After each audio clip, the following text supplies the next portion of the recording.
नमस्कार दोस्तों, स्वागत है आपका वनडे एग्जाम सेंटर में। दोस्तों, आज के वीडियो में हम लोग बीए 6 सेमेस्टर समाजशास्त्र का जो दूसरा पेपर है, जिसका नाम है जेंडर एंड सोसाइटी यानी लिंग और समाज, इससे संबंधित एक सब्जेक्टिव मॉडल पेपर का हम लोग अध्ययन करेंगे।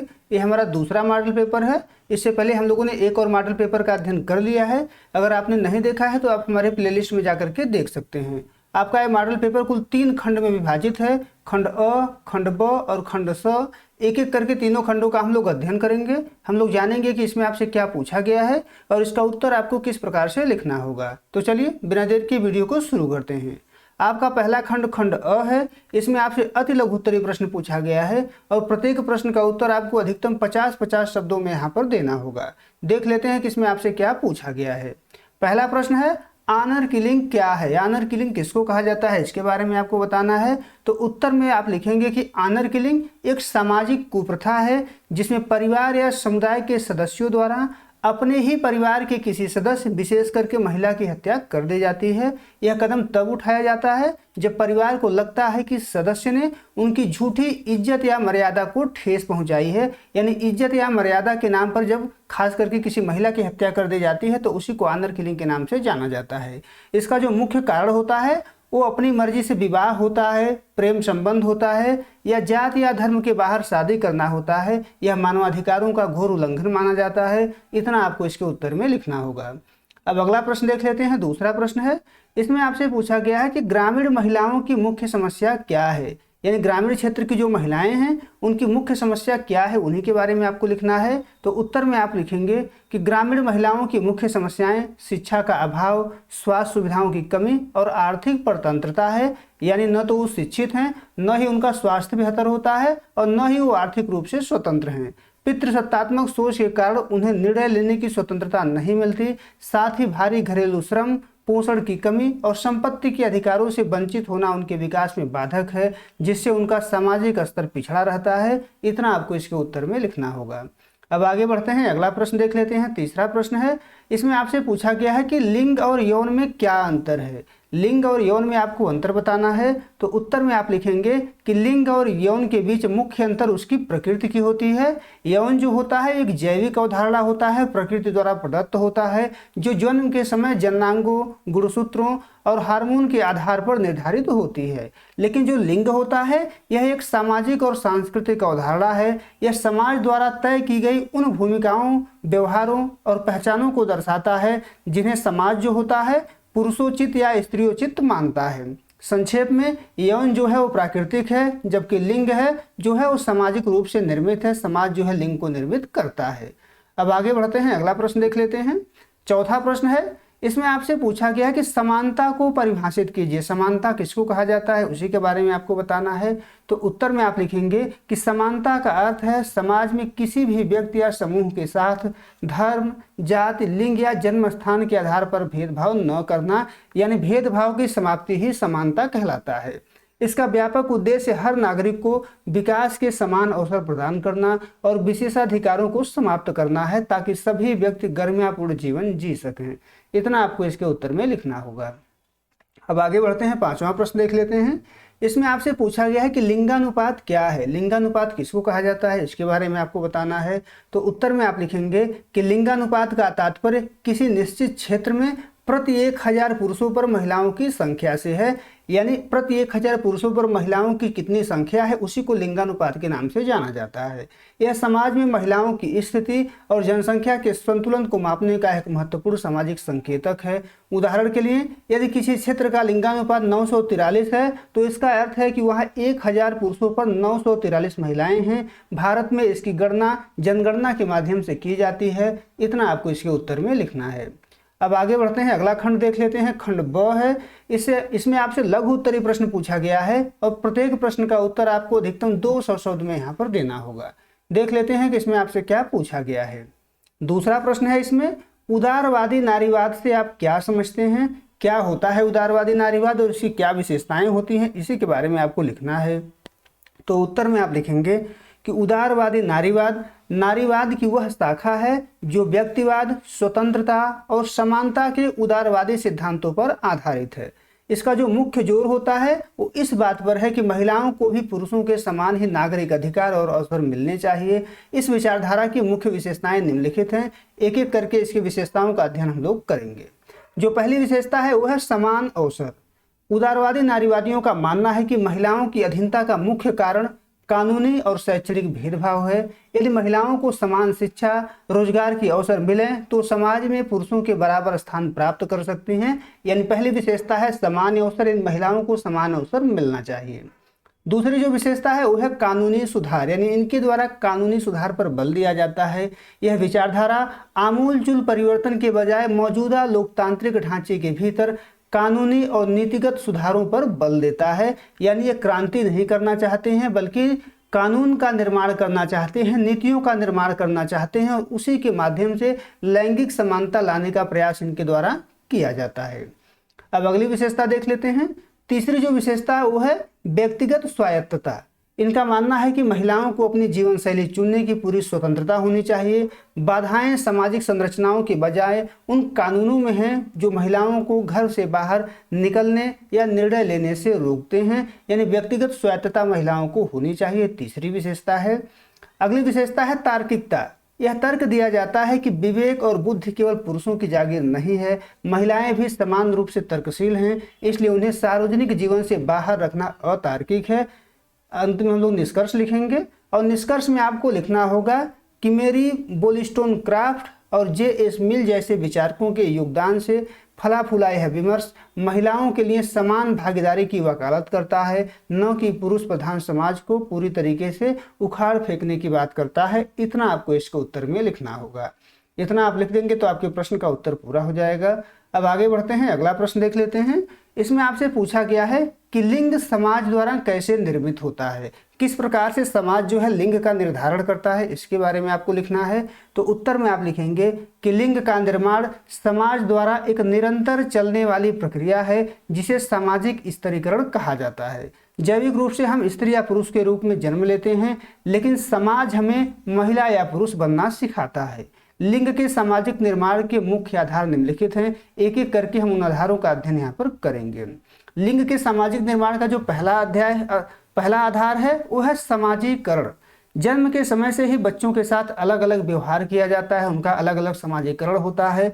लड़कों के लिए नीले रंग के और कारों के खिलौने, जबकि लड़कियों के लिए गुलाबी रंग और गुड़ियों का चुनाव इस प्रक्रिया की शुरुआत मानी जाती है। यानी लिंग के सामाजिक निर्माण में जो समाजीकरण होता है वो महत्वपूर्ण भूमिका निभाता है। दूसरा जो आधार है वो है भूमिकाओं का निर्धारण। समाज यह तय करता है कि कौन सा कार्य मर्दाना है और कौन सा जनाना। घर के काम और देखभाल की जिम्मेदारी महिलाओं को सौंपना और बाहरी दुनिया के साहसिक कार्यों को पुरुषों से जोड़ना समाज द्वारा निर्मित धारणा है और यह जो है लिंग के निर्माण में विशेष भूमिका निभाता है। तीसरा जो आधार है वो है संस्कार और भाषा। कहावतें जो होती हैं जैसे लड़के रोते नहीं और लोक कथाओं के माध्यम से ही बचपन से ही यह सिखाया जाता है कि एक आदर्श पुरुष या आदर्श महिला को कैसे दिखना चाहिए या उसका व्यवहार कैसा होना चाहिए, किस प्रकार से उसको व्यवहार करना चाहिए। तो संस्कार और भाषा भी उसमें महत्वपूर्ण भूमिका निभाते हैं। चौथा जो आधार है वो है संस्थागत ढांचा। जैसे परिवार हो गया, धर्म हो गया, शिक्षा हो गया, मीडिया जैसी संस्थाएं लैंगिक रूढ़ियों को और मजबूत करती हैं। फिल्मों और विज्ञापनों में अक्सर महिलाओं को कोमल और पुरुषों को आक्रामक दिखाया जाता है। यह भी जो है लिंग निर्धारण में विशेष भूमिका निभाता है। अंत में हम लोग निष्कर्ष लिखेंगे और निष्कर्ष में आपको लिखना है कि इस प्रकार लिंग कोई प्राकृतिक सच्चाई नहीं है बल्कि समाज द्वारा बनाया गया एक सांस्कृतिक लेबल है जो समय और स्थान के साथ बदलता रहता है। इतना आपको इसके उत्तर में लिखना होगा। अब आगे बढ़ते हैं, चौथा प्रश्न देख लेते हैं। इसमें आपसे पूछा गया कि पितृसत्तात्मक सत्ताओं के रूप में परिवार का मूल्यांकन कीजिए। यानी एक पितृसत्तात्मक सत्ता के रूप में परिवार का मूल्यांकन यहाँ पर करना है। तो उत्तर में आप लिखेंगे कि पितृसत्ता एक ऐसी सामाजिक संरचना है जहां जो शक्ति होता है, जो अधिकार होता है, जो नियंत्रण होता है वो पुरुषों के हाथों में केंद्रित होता है। परिवार इस व्यवस्था की प्राथमिक इकाई और सबसे शक्तिशाली गढ़ है। पितृसत्तात्मक सत्ता के रूप में परिवार का मूल्यांकन निम्नलिखित बिंदुओं पर किया जा सकता है। एक एक करके हम लोग उन बिंदुओं का अध्ययन यहाँ पर करेंगे। पहला जो बिंदु है वो है शक्ति का पदानुक्रम। परिवार में निर्णय लेने की जो अंतिम शक्ति होती है पुरुष मुखिया के पास होती है। शिक्षा, विवाह और वित्तीय निवेश जैसे महत्वपूर्ण मामलों में महिलाओं की भूमिका अक्सर केवल परामर्श तक सीमित रहती है। तो पहला जो बिंदु है वह है शक्ति का पदानुक्रम। दूसरा बिंदु है संसाधनों पर नियंत्रण। वंश का नाम पिता से चलना और पैतृक संपत्ति का हस्तांतरण पुत्रों को होना महिलाओं को आर्थिक रूप से पुरुष पर निर्भर बना देता है। यह निर्भरता पुरुष की सत्ता को और मजबूत करती है। अगला जो बिंदु है वह है श्रम का लैंगिक विभाजन। परिवार घर के भीतर के अवैतनिक कार्यों जैसे खाना बनाना हो गया, सफाई करना हो गया, देखभाल करना हो गया, इसको महिलाओं की जिम्मेदारी और बाहर के सवैतनिक कार्यों को पुरुषों का कार्य घोषित कर महिलाओं के विकास को सीमित करता है। अगला जो बिंदु है वो है समाजीकरण। परिवार ही वह स्थान है जहां बचपन से ही लड़कियों को कोमलता और लड़कों को कठोरता का पाठ पढ़ाकर पितृसत्तात्मक मूल्यों को अगली पीढ़ी में हस्तांतरित किया जाता है। अंत में हम लोग निष्कर्ष लिखेंगे और निष्कर्ष में आपको लिखना है कि परिवार एक ऐसी संस्था के रूप में कार्य करता है जो पुरुष प्रधानता को न केवल जन्म देता है बल्कि उसे सामाजिक और कानूनी मान्यता भी प्रदान करता है। इतना आपको इसके उत्तर में लिखना होगा। अब आगे बढ़ते हैं, खंड स देख लेते हैं। इसमें आपसे दीर्घ उत्तरीय प्रश्न पूछा गया है और प्रत्येक प्रश्न का उत्तर आपको अधिकतम 500 शब्द में यहाँ पर देना होगा। देख लेते हैं कि इसमें आपसे क्या पूछा गया है। इसमें आपसे पूछा गया है कि राज्य के कानूनों ने महिलाओं की सामाजिक स्थिति किस प्रकार बदला है, समीक्षा कीजिए। यानी राज्यों के द्वारा जो कानून बनाए गए हैं उन कानूनों से महिलाओं की सामाजिक स्थिति में क्या क्या परिवर्तन आए हैं, क्या क्या बदलाव आए हैं, उन्हीं बदलाव के बारे में एक एक करके आपको बताना है। तो उत्तर में आप लिखेंगे कि भारतीय संविधान और राज्य द्वारा समय समय पर निर्मित कानूनों ने महिलाओं की सामाजिक स्थिति को पराधीनता से सशक्तिकरण की ओर मोड़ने में युगांतरकारी भूमिका निभाई है। राज्य के हस्तक्षेप ने सदियों पुरानी पितृसत्तात्मक संरचनाओं को चुनौती दी है। महिलाओं की स्थिति में आए परिवर्तनों की समीक्षा निम्नलिखित शीर्षकों के अंतर्गत की जाती सकती है। एक एक करके हम लोग इसमें देखेंगे। पहला जो है आर्थिक स्वावलंबन और संपत्ति का अधिकार।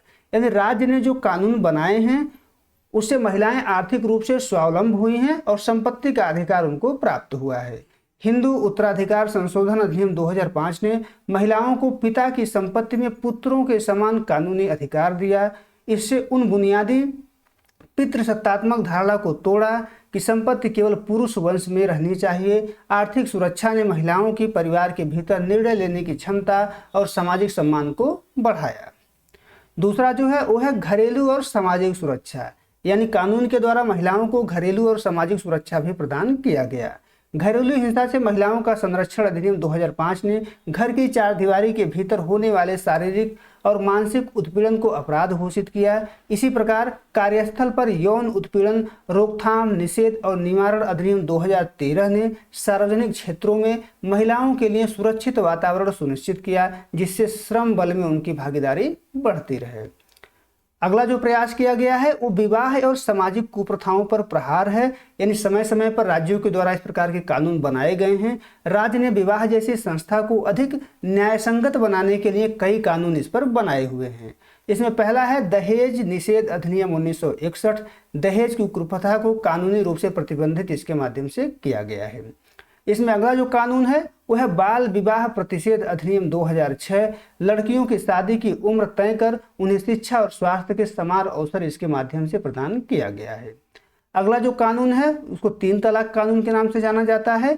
3 तलाक मुस्लिम महिला विवाह अधिकार संरक्षण अधिनियम 2019 मुस्लिम महिलाओं को मनमाने तलाक के डर से मुक्त कर उन्हें सामाजिक सुरक्षा इसके द्वारा प्रदान किया गया है। अगला है राजनीतिक सशक्तिकरण। राजनीतिक सशक्तिकरण के दिशा में भी राज्य के द्वारा समय समय पर कानून बनाया गया है। 73वें और 74वें संविधान संशोधन ने पंचायती राज संस्थाओं में महिलाओं को 33% आरक्षण प्रदान किया गया है। कई राज्य जो है 50% भी आरक्षण दिए हुए हैं। लाखों ग्रामीण महिलाओं को नीति निर्धारण के केंद्र में इसने ला करके खड़ा कर दिया है। हाल ही में पारित नारी शक्ति बंधन अधिनियम, यहाँ पारित शब्द हटा दीजिएगा, संसद में पेश हुआ था लेकिन पारित नहीं हो पाया है। नारी शक्ति बंधन अधिनियम संसद और विधानसभाओं में से उनकी भागीदारी सुनिश्चित कर उनके राजनीतिक कद को नई ऊंचाई देगा। अगर ये पारित हो जाएगा तो संसद में भी उनको आरक्षण 33% मिलने लगेगा। अब देख लेते हैं कि असल में चुनौतियां क्या हैं और वास्तविकता क्या है। पहली जो चुनौती है वो है जागरूकता का अभाव। ग्रामीण क्षेत्रों में महिलाएं अभी भी अपने कानूनी अधिकारों से अनभिज्ञ हैं, यानी वो जागरूक नहीं है, तो जागरूकता का अभाव पहली चुनौती है। दूसरी जो चुनौती है वो सामाजिक मानसिकता है। कानून बदल गए हैं लेकिन समाज की पितृसत्तात्मक सोच धीरे धीरे बदल रही है। कई बार कानून का डर होने के बावजूद सामाजिक दबाव में महिलाएं शिकायत दर्ज नहीं करा पाती हैं, यानी सामाजिक मानसिकता भी एक चुनौती बनी हुई है। अंत में हम लोग निष्कर्ष लिखेंगे और निष्कर्ष में आपको लिखना है कि राज्य के कानूनों ने महिलाओं को वस्तु के बजाय एक स्वतंत्र नागरिक के रूप में स्थापित किया है। कानूनों ने उन्हें सुरक्षा, संपत्ति और सत्ता में भागीदारी का आधार प्रदान किया है। हालांकि पूर्ण सामाजिक समानता के लिए कानूनी सक्रियता के साथ साथ व्यापक सामाजिक चेतना और शिक्षा की भी आवश्यकता है। इतना आपको इसके उत्तर में लिखना होगा। अगला प्रश्न देख लेते हैं। छठा प्रश्न है, इसमें आपसे पूछा गया है कि समकालीन भारतीय समाज में महिलाओं की स्थिति पर प्रकाश डालिए। यानी समकालीन भारतीय समाज में महिलाओं की क्या स्थिति है, इसके बारे में आपको लिखना है। तो उत्तर में आप लिखेंगे कि समकालीन भारतीय समाज में महिलाओं की स्थिति विरोधाभासों से भरी है। एक ओर जहां भारतीय महिलाएं अंतरिक्ष से लेकर खेल के मैदानों तक अपनी सफलता के झंडे गाड़ रही हैं, वहीं दूसरी ओर वे अभी भी सदियों पुरानी रूढ़ियों और असुरक्षा का सामना कर रही हैं। समकालीन परिदृश्य को निम्नलिखित प्रमुख बिंदुओं से समझा जा सकता है। एक एक करके बिंदुओं के माध्यम से हम लोग उसको समझने का प्रयास करेंगे। पहला जो बिंदु है वो है शिक्षा और व्यावसायिक प्रगति। आज शिक्षा के क्षेत्र में लड़कियां लड़कों के बराबर और कई बार उनसे बेहतर प्रदर्शन कर रही हैं। बेटी बचाओ बेटी पढ़ाओ जैसे अभियानों और बढ़ती सामाजिक चेतना के कारण महिलाओं का साक्षरता दर बढ़ा है। कारपोरेट जगत, सेना, चिकित्सा और तकनीकी क्षेत्रों में महिलाओं की उपस्थिति बढ़ी है, जिससे वे आर्थिक रूप से स्वतंत्र हो रही हैं। यानी शिक्षा और व्यवसायिक क्षेत्र में वो बहुत ज़्यादा आगे बढ़ रही हैं। दूसरा जो बिंदु है वो राजनीतिक भागीदारी है। संसद में हाल ही में पेश किया गया नारी शक्ति बंधन अधिनियम समकालीन भारत में महिलाओं की राजनीतिक स्थिति के लिए एक ऐतिहासिक मोड़ है। स्थानीय निकायों में यानी पंचायतों में पहले से ही महिलाओं की भागीदारी ने ग्रामीण भारत में महिला नेतृत्व को उभारा है। महिलाएं अब केवल वोट बैंक नहीं बल्कि नीति निर्माता के रूप में पहचानी जा रही हैं, यानी राजनीतिक भागीदारी भी आज उनकी सुनिश्चित की जा रही है। तीसरा जो बिंदु है वो है कानूनी सुरक्षा और अधिकार। वर्तमान समय में कानून महिलाओं के प्रति अधिक संवेदनशील हुआ है। घरेलू हिंसा, कार्यस्थल पर यौन उत्पीड़न और संपत्ति में समान अधिकार जैसे कानूनों ने महिलाओं को एक मजबूत सुरक्षा कवच प्रदान किया है। चौथा जो बिंदु है वो है विद्यमान चुनौतियां, यानी क्या क्या चुनौतियां इस समय विद्यमान हैं। सकारात्मक बदलावों के बावजूद कुछ गंभीर समस्याएं आज भी बनी हुई हैं। इसमें पहली समस्या है लैंगिक हिंसा। बलात्कार हो गया, साइबर स्टॉकिंग हो गया, घरेलू हिंसा के मामले आज भी समाज के लिए कलंक बने हुए हैं। अगला जो चुनौती है वो है वेतन विसंगति। समान कार्य के लिए महिलाओं को अक्सर पुरुषों की तुलना में कम वेतन मिलता है, तो यह भी एक चुनौती है। अगली जो चुनौती है वो है दोहरा बोझ। कामकाजी महिलाओं को ऑफिस और घर की दोहरी जिम्मेदारी निभानी पड़ती है, क्योंकि घरेलू कार्यों में पुरुषों की भागीदारी आज भी बहुत ज़्यादा सीमित है।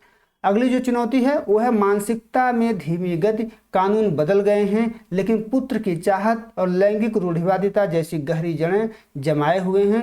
आज भी पितृसत्तात्मक सोच को बदलना एक कड़ी चुनौती है, यानी पितृसत्तात्मक सोच आज भी उसी प्रकार से पड़ा हुआ है। अंत में हम लोग निष्कर्ष लिखेंगे और निष्कर्ष में आपको लिखना होगा कि समकालीन भारत में महिला परिवर्तन के दौर से गुजर रही है। वह अब अबला नहीं बल्कि सबल बनने की दिशा में अग्रसर है। हालांकि पूर्ण समानता का लक्ष्य तब प्राप्त होगा जब सामाजिक दृष्टिकोण में परिवर्तन आएगा और घर से लेकर संसद तक महिलाओं को बिना किसी भेदभाव के समान सम्मान और अवसर प्राप्त होंगे। इतना आपको इसके उत्तर में लिखना होगा। उम्मीद है दोस्तों आपको ये वीडियो पसंद आया होगा। अगर वीडियो अच्छी लगी तो हमारे चैनल को सब्सक्राइब कर लीजिए, वीडियो को लाइक और शेयर कर दीजिए। बहुत बहुत धन्यवाद।